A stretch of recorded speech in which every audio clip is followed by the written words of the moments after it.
Hello everyone, and welcome to the undisputed heavyweight champion of the world show made for the fans by a fan. I am your host as always, Richard Tiemann. This is Football and Nonsense.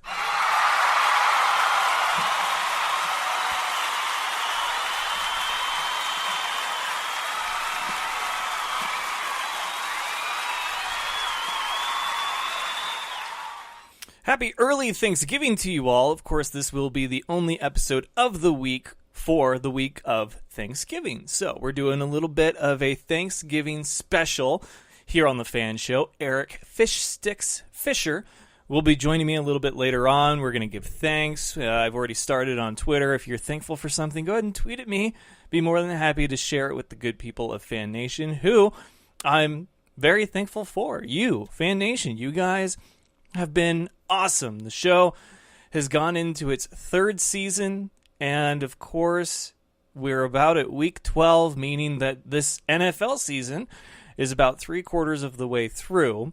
And then, of course, there will be the playoffs, and there will be the Super Bowl, Pro Bowl, and all that good stuff. But the F.A.N show keeps trucking along. That's right. It's just like WWE, where they have seasons, but it's still a year-round thing. So they'll come up that Christmas break, they will have a season finale, and then they'll start a new season the new year. For me, the season finale works a little bit different. Season finale, of course, is after the Super Bowl. We do a big recap and a big season finale thing, and then we're into the off season, but the show still goes on, and then we start up a new quote-unquote season when I do the live draft with the F.A.N Nation Fantasy Football League that I've done the last 2 years. So it's a lot of fun. I think that the way that the show works has worked out very well, and I couldn't have done it without all of you. So give yourselves a hand, F.A.N Nation. I love you guys. Very thankful for that.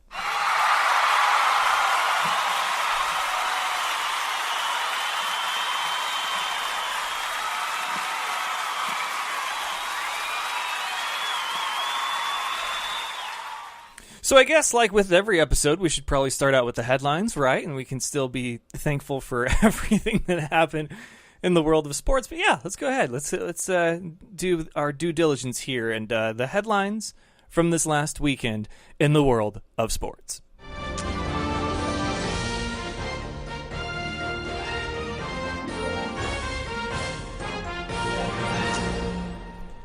So Survivor Series happened. The last time that you heard from us here on the F.A.N show was for the first ever round table Survivor Series. So when we do the next one, it'll be round table Royal Rumble. And then the one after that will be Mania, and then possibly a SummerSlam one. But this is something I've been wanting to do since Mania, this last one, and it just seemed like it was hard to get people together, but we had the four of us, and the feedback that we got was great. I appreciate you guys listening. I hope that it was fun and informative. If a little more fun than informative, then that's all right. You know, we don't take things too seriously here on the show, but nonetheless, we still want to have it be some kind of viable content for it. So we had our discussion. We talked about Survivor Series, and, you know, Survivor Series, I will give it props. These big pay-per-views that they have all this build-up for, it doesn't go without an NXT event the night before. And NXT is, like, undefeated for doing a better job than the main rosters. And that, to me, was a little surprising, but especially with the card that was the Survivor Series card. I mean, you had it was a who's who of WWE for the last 5 years, including some guys that just got bumped up to the main roster in Shinsuke Nakamura and Bobby Roode. But it started out great. It really did. I think that everything went as well as you could expect it to. A lot of our predictions came to fruition. The Raw versus SmackDown, the women's 5-on-5, that one came down to Asuka. She got the last pinfall. She was the sole survivor. It wasn't like a 3-1 or anything like that. Then you had the tag titles, it kicked off with Shield versus the New Day. We all knew that the Shield was going to win, and it put on a great match, I think. I'm not even a Reigns fan, and I thought it was kind of a mismatch gimmick-wise to have the Shield and the New Day, but they performed very well. So props to them. Then there was the women's 5-on-5. I did not like how the eliminations went. Becky Lynch was out first, and then it just seemed like the people that you would consider the top names in those divisions for those brands were out very early. And I know that people are like, well, Asuka was the sole survivor. Yeah, but she just got bumped up to the main roster. So it was a bit of a head scratcher how the eliminations went. Of course, I'm going to sound biased, and I am, for those of you that don't know. I'm a huge Becky Lynch fan, and I was a little upset, to say the least, that she was eliminated first. So it was weird with the eliminations, but a good match nonetheless. Then you had the tag teams, the Usos. Okay, if you don't think that the Usos are one of the best tag teams in the last 5, I'd even go so far as to say the last 10 years, I don't know what you're watching, because they deliver every time they're out in that ring. And of course, I truly believe that Sheamus and Cesaro are some of the best underutilized talent that Raw has. Cesaro is probably one of the best pure athletes on that roster, and I think Sheamus has been very, very good himself. These guys work awesome as a team. They're great as singles competitors as well. So you couldn't have asked for a better 2-on-2 unless you had maybe Matt and Jeff Hardy from about 6 years ago. That would still be a match I would want to see, the Usos versus the Hardy Boys. I think that would be a money match very much. But the Usos, without a doubt, on either brand are the tag team, and good for them. They deserve it. They definitely deserve it. We talked about that on the round table as well. The Usos are just the guys, and the New Day is great, but the Usos really have deserved this. And I think Breezango would be a great tag team for them to feud with. I think it would be fun. But the Usos got the win there.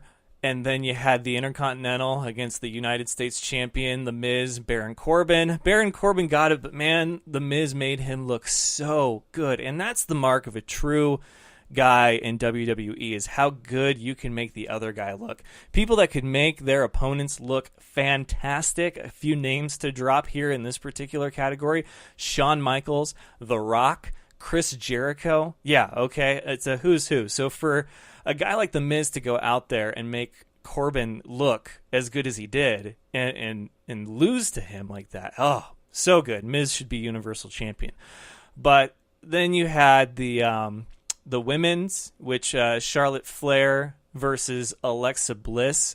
Charlotte got the win. I thought it was a pretty good match. I don't know if it lived up quite to what I was expecting, but Alexa Bliss got the loss, and she took the loss not well, like for her character, but I think it was definitely something good to add to her current storyline as champion. So good match there.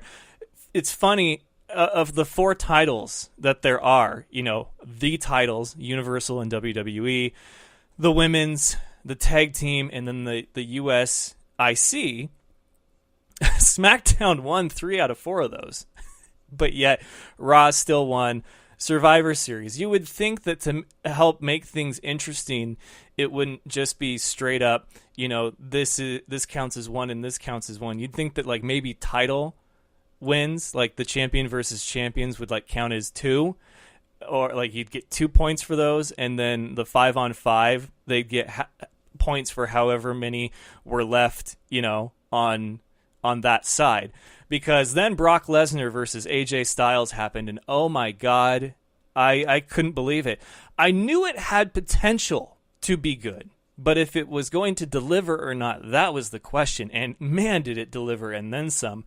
The fact that AJ Styles can be put in the ring with a wet paper bag and pretty much sell the shit out of that match speaks to just how valuable he is. I know that the WWE is this, the engine is eternal, for those of you that have seen Snowpiercer. Probably not a lot of you have, but the engine is eternal with WWE. In other words, it's a machine that just keeps on going. It doesn't matter. If it loses a wheel, it still keeps going, and while it's going in a circle, it will put another wheel right back on and not even like miss a beat. It's right back on course, steady as she goes.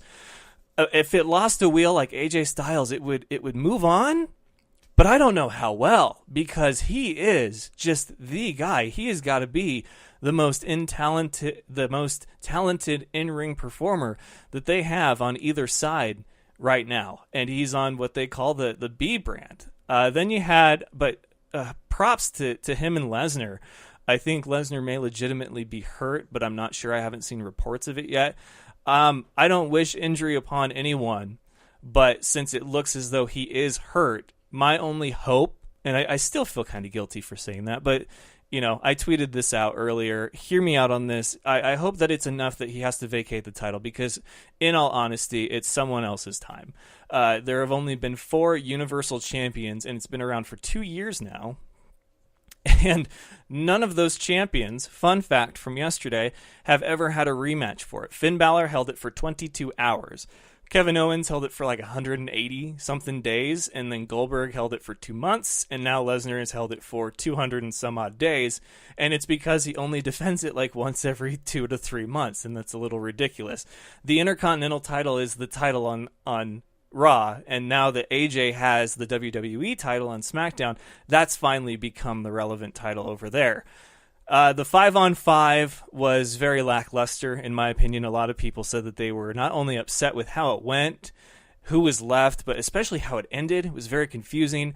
Triple H got the pin over Shane McMahon. There was technically 3 left, Angle, Strowman, and Triple H for Team Raw, and then Triple H pedigreed Kurt Angle, and Shane got the cover, the 1, 2, 3. Strowman power slammed Triple H twice. But what I think people are most upset about, I know I am, is just how quickly they dismissed Balor, Rude, and Nakamura. It's like this is supposed to be that time in one of the big pay-per-views that you start to push the young talent, and they were out as quickly as they got in, and that was a little disappointing. So I'd say it was probably a 4-star pay-per-view, not a 5, because I put a lot into the main event. If Lesnar and Styles would have been the main event, it very well could have been a 5, but even still, there was a lot that, and maybe as kind of a WWE snob, I have higher expectations than most, but I was very impressed, and it takes a lot to impress me, especially knowing what the outcome will probably be. And so for the Styles-Lesnar match to impress me, I thought was well done on those two competitors' parts, as well as WWE for booking it. So they got that right.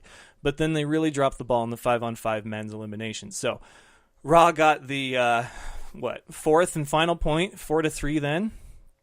That's fine. But like I said, maybe next year they make it where, so that it doesn't have to come down to the last match, you can have where the champion versus champion is worth 2 points, and the 5-on-5 is you get however many points for however many are left on your team. That would be something that I would consider doing.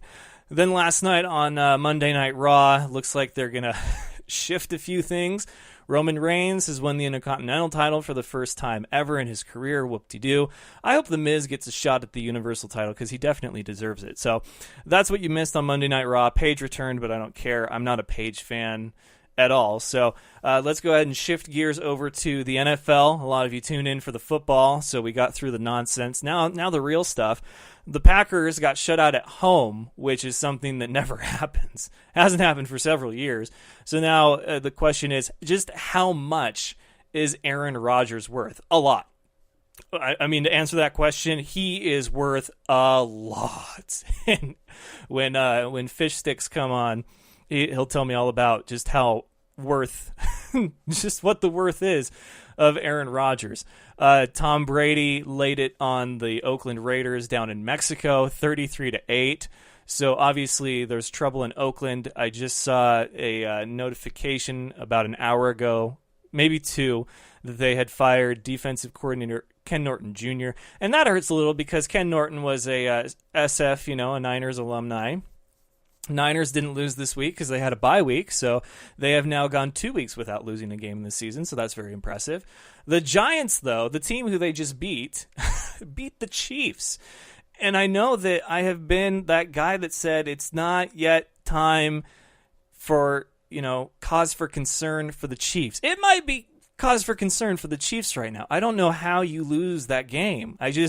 I don't. And they have lost, I think, 4 of their last 5 now. That can't happen if you're going to make not only a run to the playoffs, but then a legitimate playoff run, which was what everyone thought. They were the last undefeated team. But it's not about what you did, it's about what you're doing. And the Eagles, they're still rolling, man. Them and the Saints, 8 straight wins. That is incredible. I mean, wow. The Saints had to come from behind, put it into overtime, and then win against the Redskins. That was probably one of the better games of the weekend. The Falcons got into a shootout with Seattle, and Seattle left it on the foot of Blair Walsh.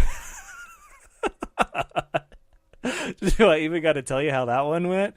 Oh, Blair Walsh. He's already been put on the list of Fan Show. You can't do it again. I mean, maybe put times 2, but oh, Blair Walsh. What are you doing, Seattle? Pete Carroll went for a fake field goal, and I know that sometimes they like to get fancy at home and do some trick plays.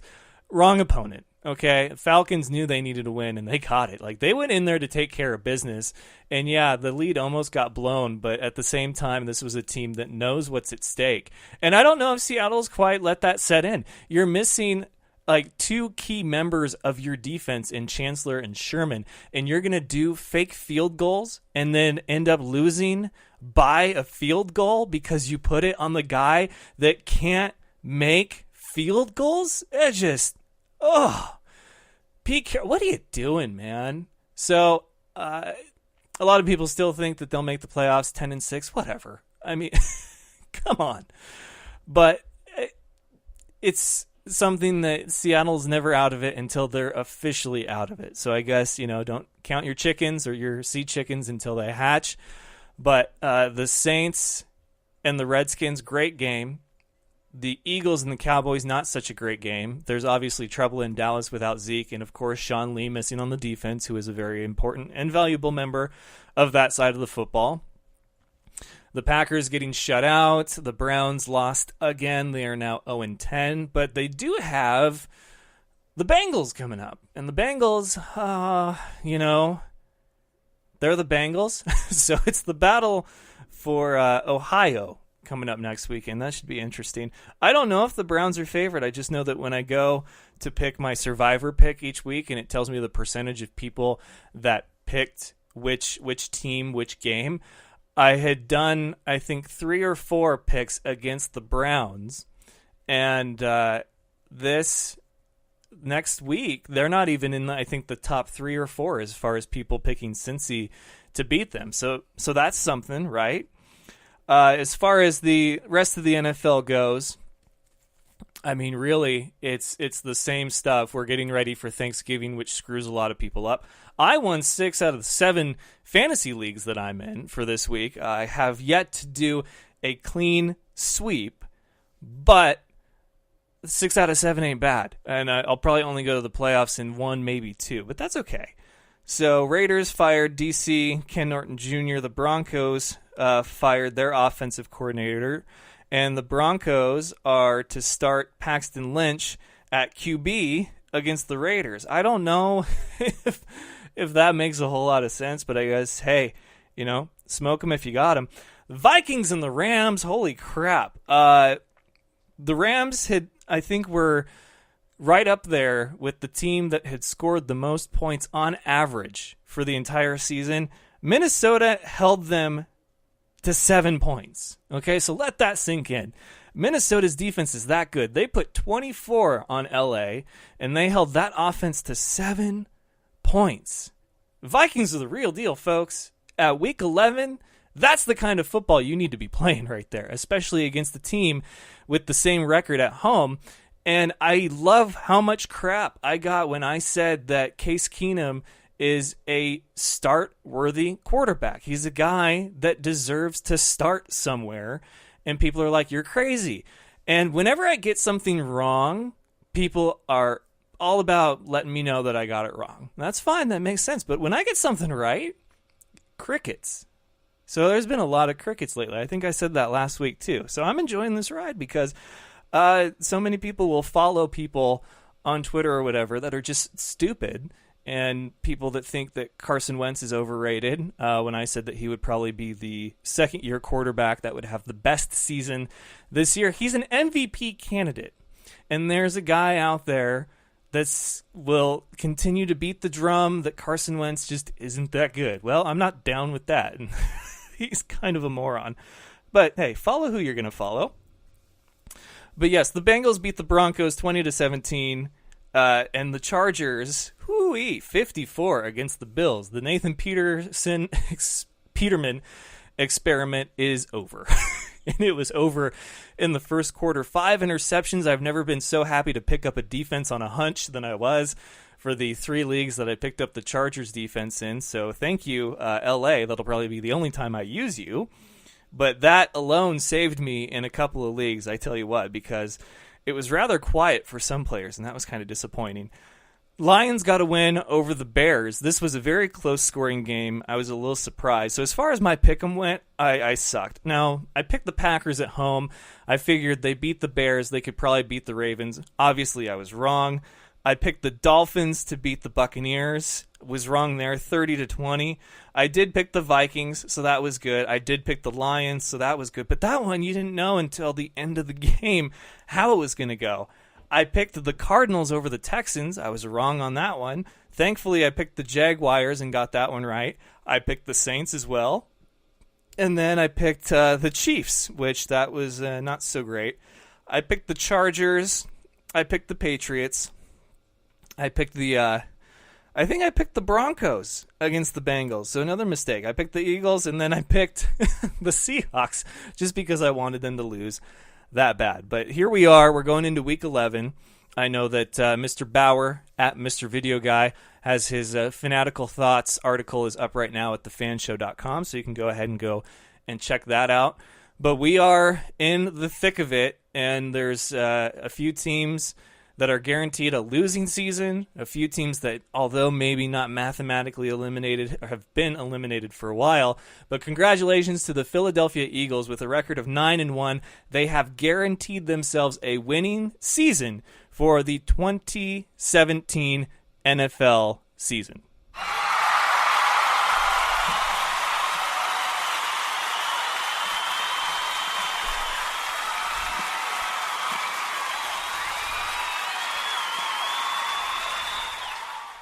Now, I know why they have awards like Rookie of the Year and MVP. I do. Because sometimes there's a guy that does really well but not enough, and sometimes there's a guy that does, more than enough, but you can't give him all the awards, although it would make sense if a guy is really that good that he would win multiple awards. But anyway, for the NFL, you have Rookie of the Year, offensive and defensive. You have MVP, and then you have Offensive Player of the Year, Defensive Player of the Year, and all that. Now, I understand an MVP award for baseball and basketball because those are team sports that are very much relied on one individual. The NFL, though, we get so gushy over quarterbacks and running backs and wide receivers, but it's the offensive line, it's the defensive line, it's the linebackers, and the cornerbacks that are really putting in the work to make sure that your team wins. If there was ever a time that a league should put in parentheses an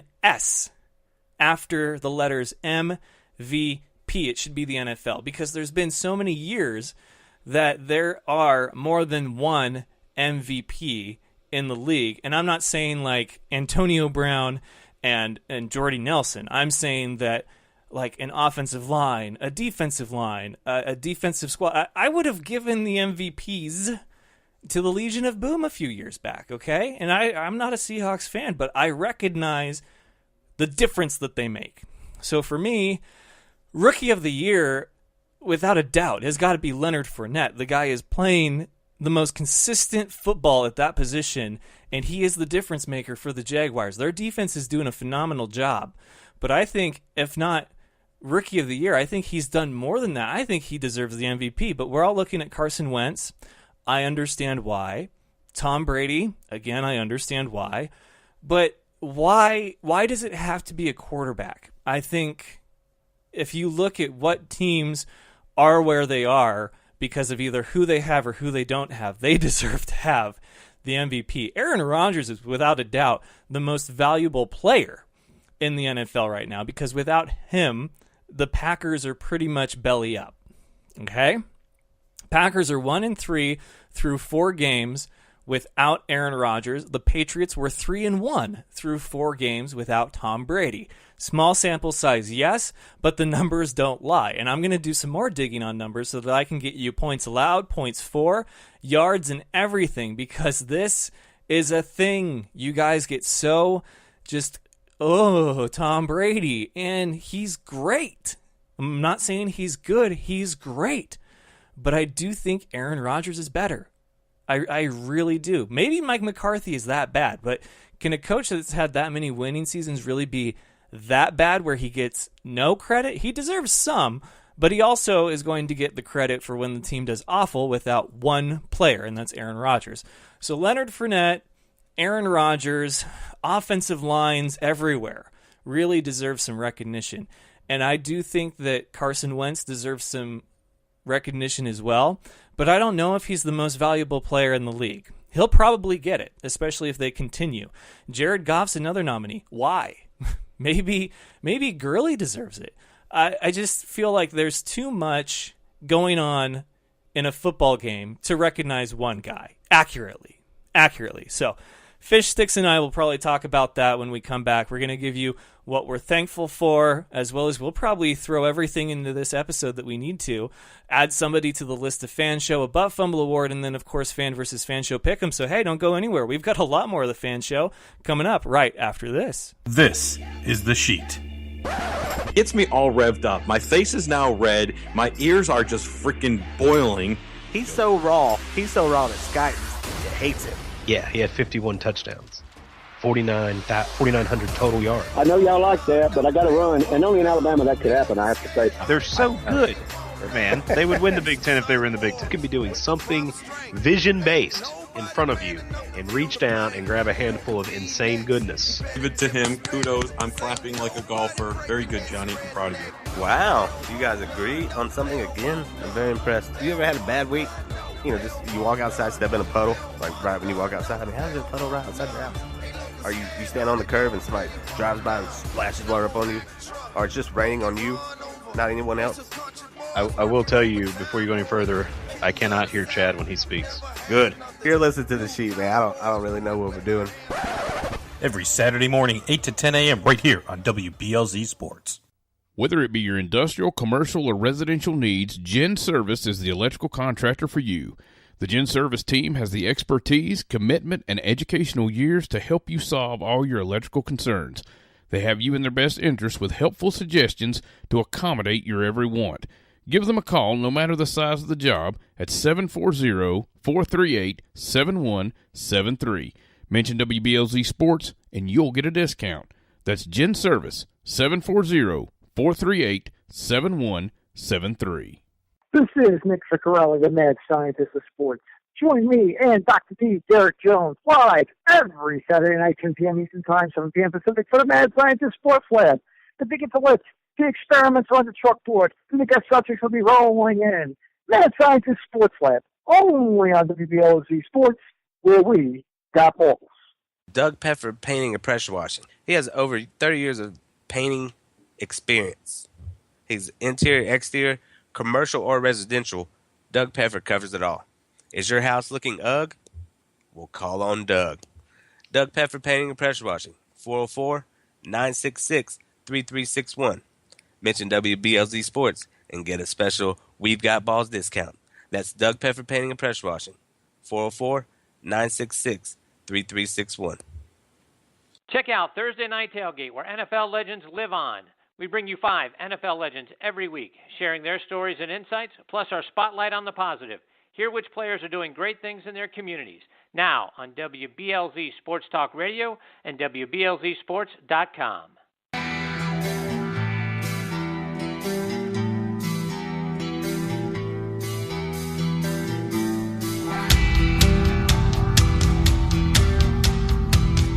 All All right, ladies and gentlemen, we are back and returning to the show fresh from his day job in a big studio under a fancy name like the F.A.N. in Wisconsin. It is Mr. Fish Sticks himself, Eric Fischer. Welcome back, sir. How you doing this evening? I'm doing fantastic. How are you? I'm doing great, man. It was a lot to cover, and this will be the only episode that I do this week because of the holiday, but I figured it'd be fun to have somebody on and just sort of, shoot the stuff and see what we can come up with. But in the first part of the show, I talked about some WWE headlines from Survivor Series and Raw, but then, of course, got into the NFL stuff, and the big headline right now, at least to me, is just how valuable Aaron Rodgers is, and then what makes for an MVP. Now, my whole thing about MVP is that in the NBA and the MLB, you can get away with naming one individual an MVP because it is a game that, although a team sport, one that one player really truly makes a difference.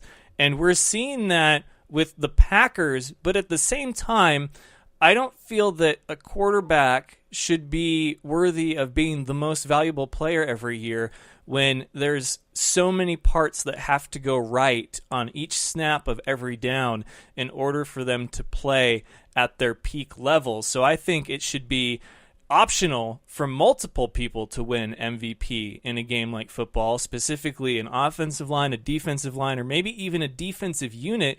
I use the Legion of Boom as an example. I would have given it to them a few years back because of how good they worked together and the difference maker that they were. So let's get your thoughts. MVP candidates at this point.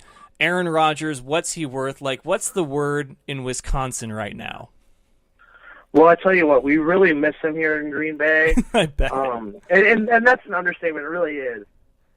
But what Aaron Rodgers does for a team, and this I don't think could have been exemplified any more other than maybe like this. I mean, obviously with the stretch of him being gone, but even if you look back to that Dallas win, what Aaron Rodgers does and why he really should be the MVP every year, kind of entering that LeBron James territory where it almost be voter fatigue, is the fact that he actually does affect all parts of the game. Now, and you're wondering, okay, how is he affecting the defense?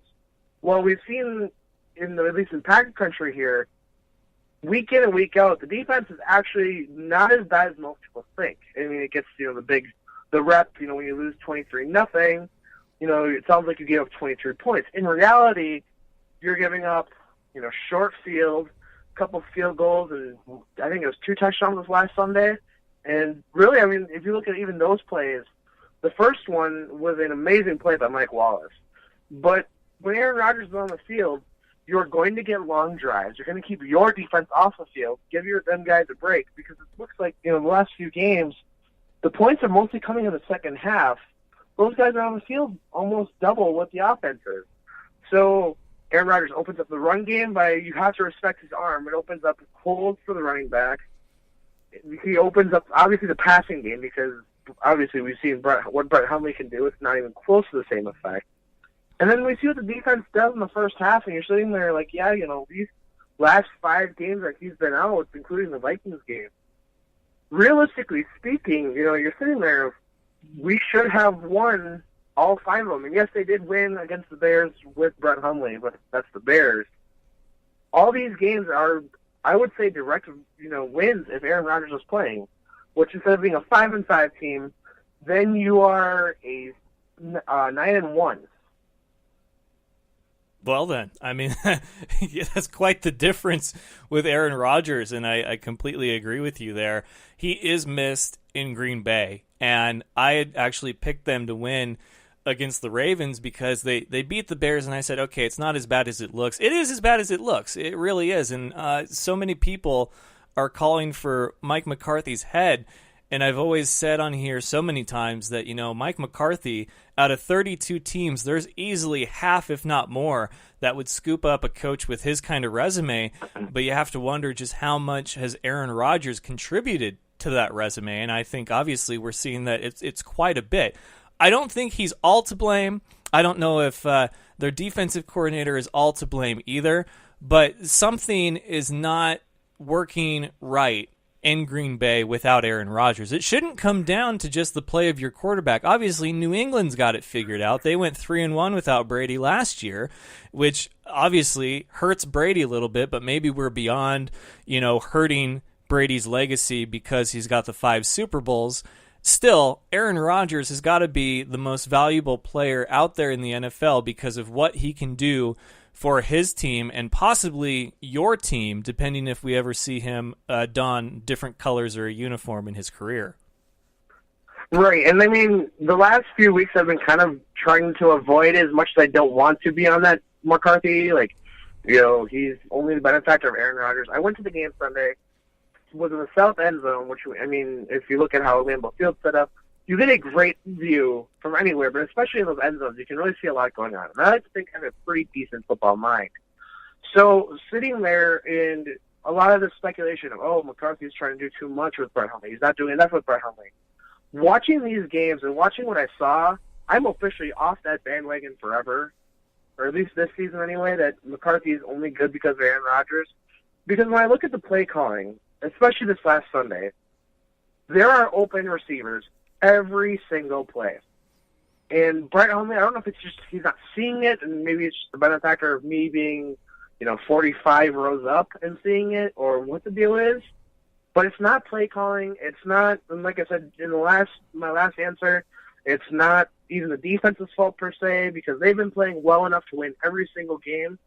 Even this last week, it wasn't really 23-0 until the fourth quarter. It was 13-0 or 10-0 after 3. So it's not the defense. The defense is playing well enough for these games to be blowouts with Aaron Rodgers. I'm really off this whole bandwagon of it's the coach's fault. Yes, they get blamed for it because it's just how that works and that's how sports works. But I'm off that bandwagon officially. I mean, there's guys, like I said, watching Sunday, Jordy Nelson, and this is not an exaggeration, was open almost every play. Lance Kendricks, the dynamic tight end, is open almost every single play. Now, Brett Hundley, I don't know, like I said, I don't know if it's his vision or if he's just staring down receivers too much or if he's just too tentative, like he doesn't want to make the mistake, and then he ends up making a mistake by not wanting to make that mistake. He's playing not to lose instead of playing to win. I don't know if it's any of that 3 or if it's all 3 combined, what the deal is, but that's at least my observation. Okay. So obviously Mr. Fish Sticks is very thankful for Aaron Rodgers because they miss him in Green Bay. But it is Thanksgiving week. What are some other things that you're thankful out there for, Mr. Eric Fisher? Well, I mean, it'd be an understatement to say I'm not thankful for a lot of things, because I really am. I mean, I'm thankful for a lot of things. I should word that better. Really, I guess I'm just kind of glad to be where I'm at. I'm doing this stuff with Flurry Sports. I'm coming on podcasts and internet radio shows like this one and other ones. And really, this has really taken off in the last year because of Flurry Sports and my internship here in Green Bay.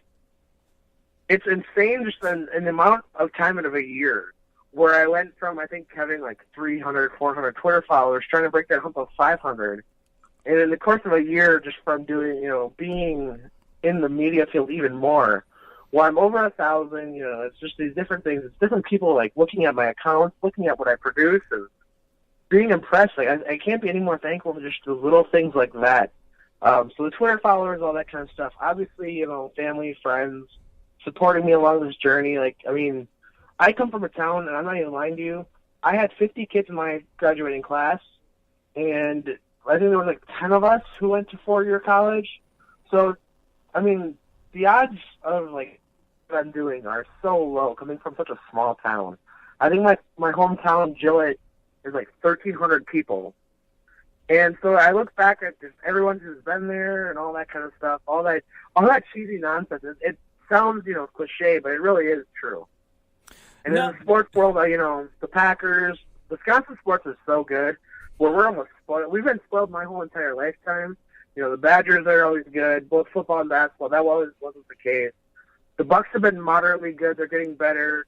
Brewers are getting better. The Packers have been outstanding the last 25 years. I'm only 21, but still, I mean, I've been incredibly spoiled sports-wise and in my home personal life, too. Yeah, I don't have a problem with cliches. I love a good one, and I think that, it's if it's cheesy, if it's cliche, it works for me because this is the time where those are all right. Because the truth is that we're thankful for a lot of things. Me personally, I don't think I could be more thankful than I already am for something like the Indoor Football League, just because of not only the people that I've had the pleasure of meeting and now I talk to on a semi-regular basis, but just the number of doors it's open. I mean, you and I are talking right now on the show because of the Indoor Football League and the Green Bay Blizzard. I had Coach Williams on last week to talk about the schedule, and I love it. I love new opportunities like that people don't really think twice on every day. And you and me, we're guys that, if a door opens, we're going to charge right through it and not look back or think twice about it. So I think, not being above an opportunity and taking every one that comes your way is what separates the good from the great. And, I think that things are going well for you right now, and I think they're only going to continue to go that way for you. So it's been very exciting to see how well things have gone for you over in Wisconsin. I can't wait to come back and see you guys this year on the tour, so hopefully everything goes well. But as being thankful for you guys and for Fan Nation, I'm going to give you the opportunity that not many else have had here on the show, and that is because I've got to cram so much into one episode.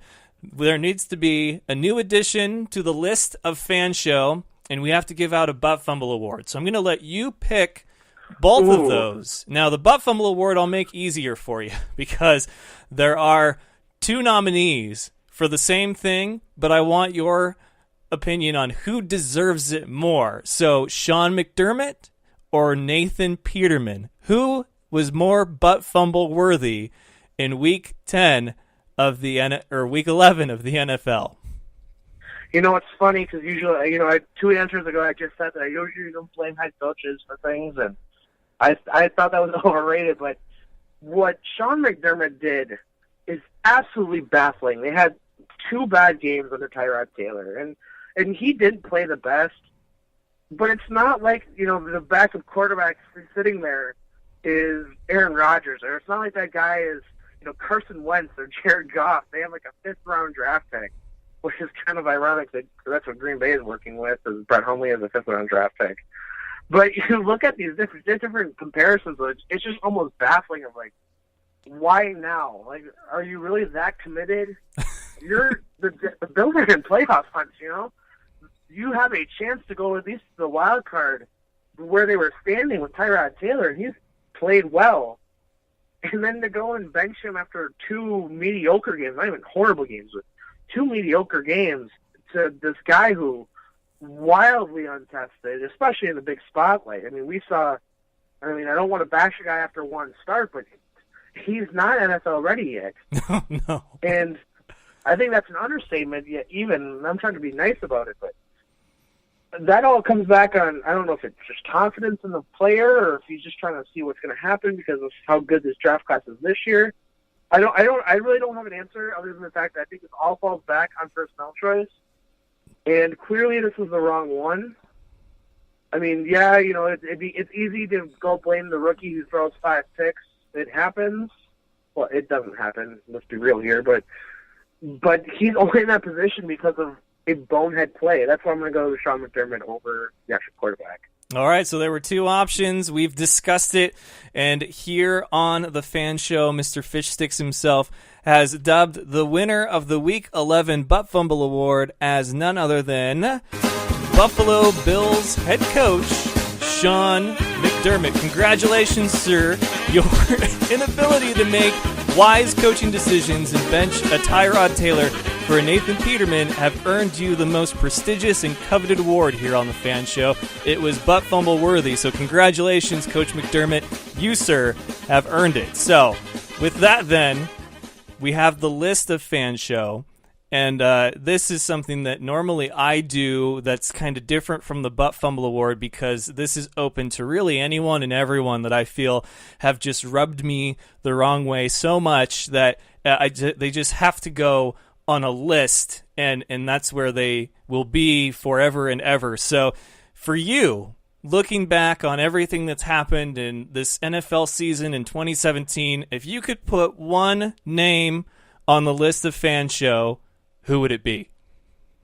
I think that's an easy one. That's got to be Anthony Barr for taking out Aaron Rodgers the way he did. When it first happened, everybody, all the commotion here in Green Bay was, oh, that's such a dirty play, he should be suspended, which I don't want to say it was dirty. I think it was unnecessary is how I would word it, where it's perfectly in the rules of what he did.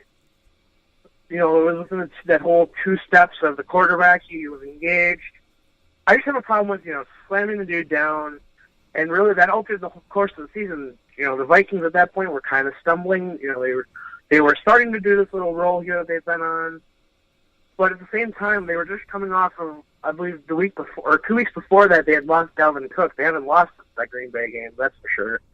But they're starting this little roll, and Green Bay could have gone in there, taken control of that game, and really, like I said, that's a totally season-changing game here in Wisconsin. And really for the Vikings too, because since then I know that they haven't lost since then. They were in an awkward position the way it was to start the season, losing such a stud in Dalvin Cook. But really, this division is theirs to lose, and there's talks of them being in an NFC Championship game and possibly being the first team to ever host the Super Bowl. So when you look back at that and where this season should have gone both ways in the division, I got to give it to Anthony Barr. All right, so there you hear it from Eric Fischer. You know what happens, Anthony Barr, when you take out the beloved and talented Aaron Rodgers for the rest of the season and crush the hopes of all the Packer fans and the Go Pack Go Nation? Do you know what happens when you tackle him and you break his collarbone and just break the dreams and hopes of everyone in Lambeau Field? You know what happens? You just made the list! You make the list. That is correct. Anthony Barr has made the list of Fan Show per Mr. Eric Fischer. So there you have it for the 2 weekly things that we do on the Fan Show. And, of course, Mr. Fischer and I can pick a few games here as well. But I wanted to get your take on something. It's Thanksgiving week. We have traditions. We have family. We have things that we do. What is the most Wisconsin thing that could happen on a Thanksgiving? All right, so I'll paint the picture for you. Do it. Start at 5 in the morning. You're out for deer season. It's gun hunting deer season right now here in Wisconsin. It's one of the best weeks all year. It's almost like a statewide holiday. Like there's people here on the campus of University of Wisconsin Green Bay I haven't seen all week because they're out in the woods, and I usually would be too. Other circumstances such as job and radio and all that stuff kind of prevented me from going this year, but usually I'm out there with them, donning the blaze orange, looking for the big buck, et cetera, et cetera. So that's how you start the morning. You hit that stand, get out there about 5:30, 5 in the morning. You're out there till about 10 o'clock. 10 o'clock rolls around, coming back in, people are cooking, people are drinking, lots of beer consumption on Thanksgiving. It's insane. I mean, Wisconsin does it alone. We don't need an excuse to party, but if you give us one, we'll take it even in stride. So 10 o'clock rolls around, you got some appetizers out on the table, you got the hors d'oeuvres, sausage, crackers, cheese, lots of cheese, fruit, whatever, that's all out. Start by, taking in some brewskis, watching the parade, watching the pregame football coverage, whatever. It's all football, and then some awesome food, you got the usually gets mixed in there too, even more.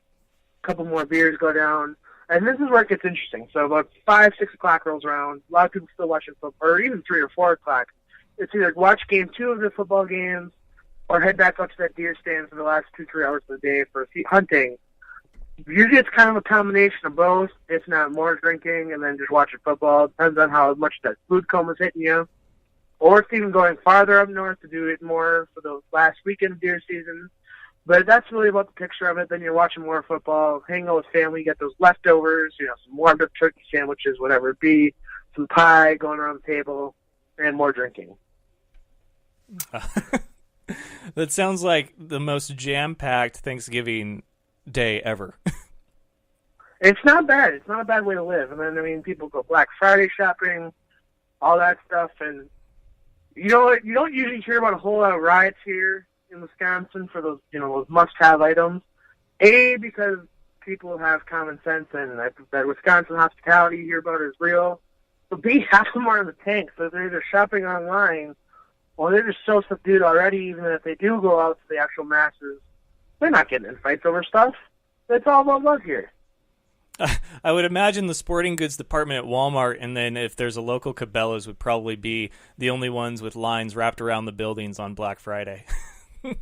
You'd be surprised on how many, there's a store here in Wisconsin, and I know it's getting bigger, but stores here in Wisconsin, Menards, it's hardware and stuff usually. But Black Friday, they expand their usual stuff of stores. And like I said, usually, home supply, it's almost like a bigger Home Depot here in Wisconsin. And Christmas rolls around, and for whatever reason, they become one of the go-to stores for everything, except obviously they don't have they don't have the TVs and stuff, but Best Buy would. But almost anything else you can imagine Christmas gift wise, at least stocking stuffers, they have. So that's one of those stores where if you're not there an hour before it opens, it's gonna be very picked over. Walmart, the local, Target, all that stuff that gets pretty busy. But you're right, it's like Best Buy, Cabela's, Dick's Sporting Goods. A lot of that kind of stuff. Then the big box, Walmart and stuff like that. All right, fair enough. So we got some pick'em to do here, and there's only 3 games that really jump out at me to pick from. So we'll go ahead and do a sort of special Thanksgiving week version of the pick'em. So the 3 games that I have here in front of me are the Minnesota Vikings at the Detroit Lions. Thanksgiving game, of course, as we always have one in Detroit and one in Dallas. Who do you like in this one?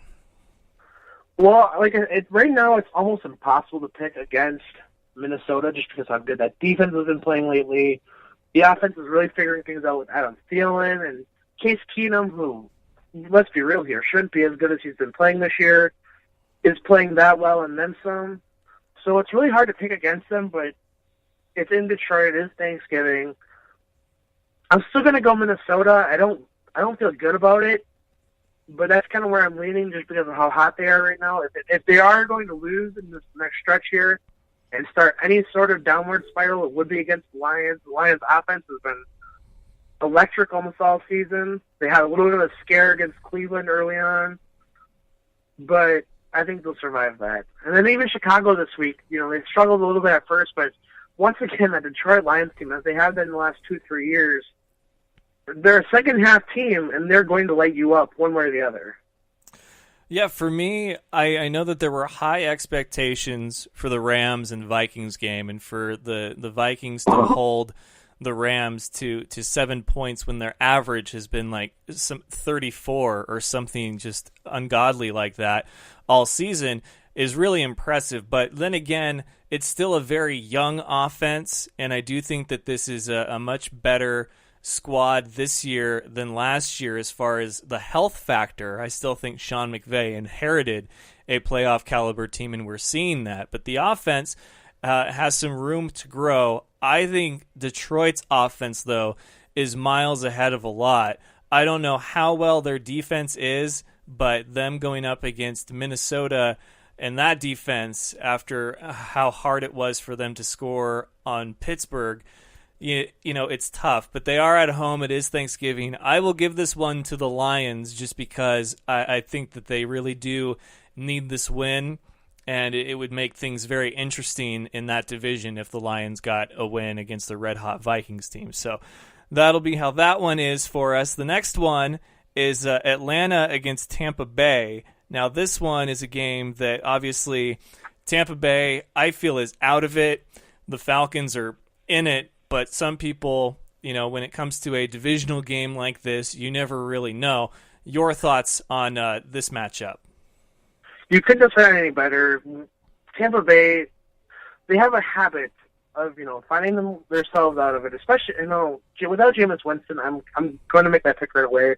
I think Atlanta's started to find something that they hadn't found almost all year. I picked them for the last night's game. I was actually 4-0 that this last week in my picks. But I think they found something. They're really starting to finally get that offense clicking. It's hard to pick against them if they're going to find they're going to lose a game, they're going to stumble. It'd be a game that they're not supposed to lose. This week I don't know what the point spread is, because I don't really care what the point spread is, but if they're going to lose a game, coming off a huge win in Seattle, it would be a letdown, almost kind of a college game, where, you have a big game the week before, and I don't know who they play the week after. Sorry about that, but if you're going to have that letdown game, it would be this week against a Jameis Winston-less Tampa Bay Buccaneers team. I'm still going to go with the Falcons, but that's kind of where I'm leaning. Yeah, it's kind of a tougher matchup because these divisional ones, you just really never know. Atlanta obviously got a huge win in Seattle, but how many times do they win after a big win like that? Like, how much do they have left in the tank? And I know that Atlanta's big Achilles heel in that division has been the Panthers over the last several seasons, but I think that Tampa Bay might be trying to play upset in this one, and I'm going to have to give it to them just because it's one of those games that you would think all signs point to the Falcons to win this, and that's when they normally lose, is when they're like, I'm pretty sure they were probably the underdogs going into Seattle, and they won that game. And this one, I got to think, is probably very similar, where if they're the favorite, they probably have a chance to lose. And if they win, that's great, because that solidifies them as a legitimate contender for the postseason and a deep playoff run. But if they lose, clearly it's the same issues that we've seen from the Falcons all season long. So I will pick Tampa Bay, and that will bring us to our last game to pick for Week 12, which is probably the creme de la creme, and that is New Orleans against the LA Rams. This is in LA, so it is not home sweet dome for Drew Brees, but who do you think comes out on top in this one? Well, I'll be honest with you. I'm like I said, I'll make my pick first and I'll kind of explain why. I think the Saints continue to roll. I think they're a different Saints team than we've seen in the last 3-4 years, where, they finally have a running game. So, I mean, Drew Brees has taken a little bit of a hit fantasy-wise, but that run, they're doing things they haven't really done since that Super Bowl season, where they won in 2009, is they're going out there running the ball down people's throats. And it doesn't matter what you try to do, because they will come out, they'll run the ball, and Drew Brees is still Drew Brees. He has incredible weapons as usual. And for once in the last, 5 years, that defense is so good. Now, granted, they are playing a solid defense in the Rams. It's almost impossible to discount them. But if anybody is going to crack them the way that somebody could, it would be Drew Brees. I think there's a lot of, Minnesota kind of poked some holes in that scoring offense. You kind of saw some of their weaknesses. And the way that New Orleans is playing defense this season is very similar in the fact that it's just a ball-hawking nature that the Vikings and the Saints both bring. It's just an intense ball-hawking thing. And I think going this week, that has a very similar pattern to happen. And that's why I'm going to go with the Saints. I wouldn't be surprised if the Rams use this as a bounce-back game, kind of take back control of things that they kind of lost against the Vikings. But I can't imagine Drew Brees not putting up numbers if he has to. This turns into a track meet. I'm not going to bet against Drew Brees. So we'll see how the defenses hold up, but I really do think that Saints defense, their ball-hawking nature, their aggressive play is going to be too much for Jared Goff this week. Yeah, and I think for this matchup, what really does it for me is just so many factors outside of this week, which is, the Rams. I said last week that the Rams had probably what would be the toughest remaining schedule of any team in the NFL. They had the Vikings, they have the Saints, they'll have the Seahawks again, and even the Titans are in there, and not to mention other divisional games like against the 49ers, who I'm not tooting the 49ers horn in this, but we all know that certain teams can just not perform as well against, one or two other teams within their division, especially. So for LA, this is it's not a must win, but they really need to win it for a few reasons. They need to win to prove that they are still one of the top 3 teams to beat in the NFC, because the Eagles, they're rolling right now. The Saints are rolling, and clearly the Vikings are too. And so for them to end a winning streak like what they could do if they beat New Orleans would be huge for them, especially since Seattle just lost to Atlanta, which gave them a bit more of a gap in the division. You need to capitalize on that because now Seattle's going to go into San Francisco and play them. A lot of people probably think that Seattle will get the win there. So for me, the Rams being at home, if they could end this winning streak, which we don't get a lot of these in the NFL anymore, especially not two teams at the same time, but if the Rams can end the winning streak for New Orleans, they'll prove as a legit contender, which I believe that they are. I think they had an off game against Minnesota, but I also believe that Minnesota is for real as well. So this is going to be a clash of titans. I think it's probably, if you're going to bet on an over or under, I'd say your points total is probably going to be above 35, so you should probably take the over on that.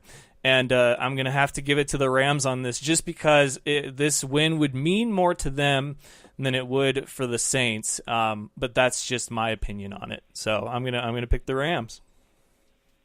Yeah, and I agree with everything you're saying, especially when you look within that division where the Seahawks kind of stumbling. They look for that rebound game. I really don't see I completely agree.